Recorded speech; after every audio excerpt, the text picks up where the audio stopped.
Installing a new processor is one of the most important things that you can do on your PC. It's the brain of the computer after all. So if you have a brand new AMD Ryzen processor that you're ready to install, we have a couple tips and tricks for you to safely and securely install or replace your AMD Ryzen CPU. The first thing that you have to know is that electrostatic discharge, or the little zaps that you build up by shuffling around on carpet, those can actually be dangerous for the sensitive electronic components in a CPU. But there's a way to deal with that. First, don't build a computer on a carpet, don't build it on a rug. Hardwood floors or even tile floors would be best. Secondly, you can deal with electrostatic discharge with an ESD strap. On one end, there's a wristband that you simply put on your wrist. And on the other end, there is sometimes a plug, like ours, which goes into a technical bench that is grounded, or there's a clip. The type that you might buy from the store is probably going to have a clip.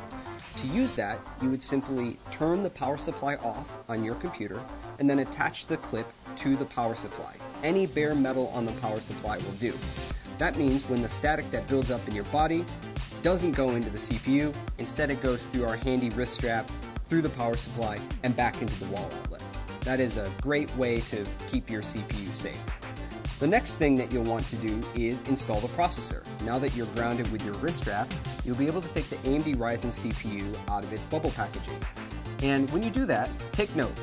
In the lower left-hand corner, there is a golden triangle.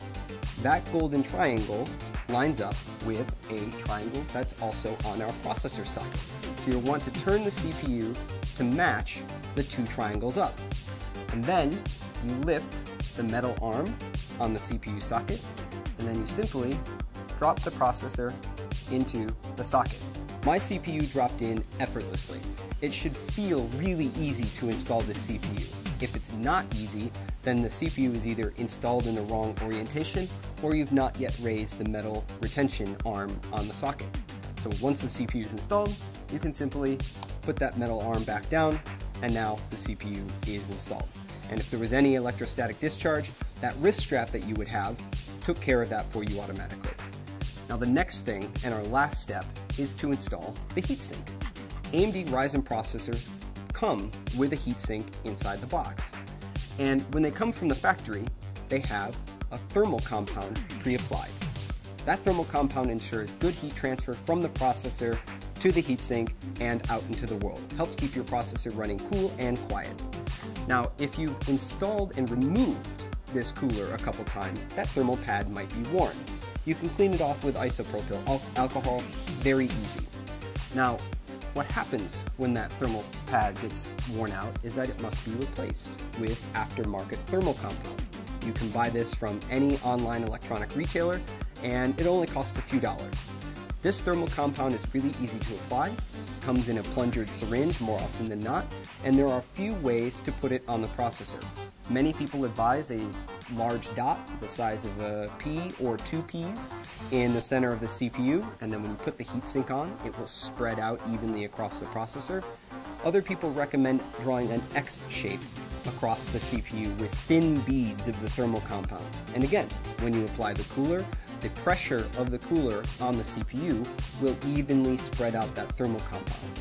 It's important that you don't have too much compound, which can hurt your temperatures, or too little compound, which can also hurt your temperatures. You just want a nice, paper-thin, even application of the thermal compound on your CPU, just about what it looks like on the bottom of the heatsink from the factory.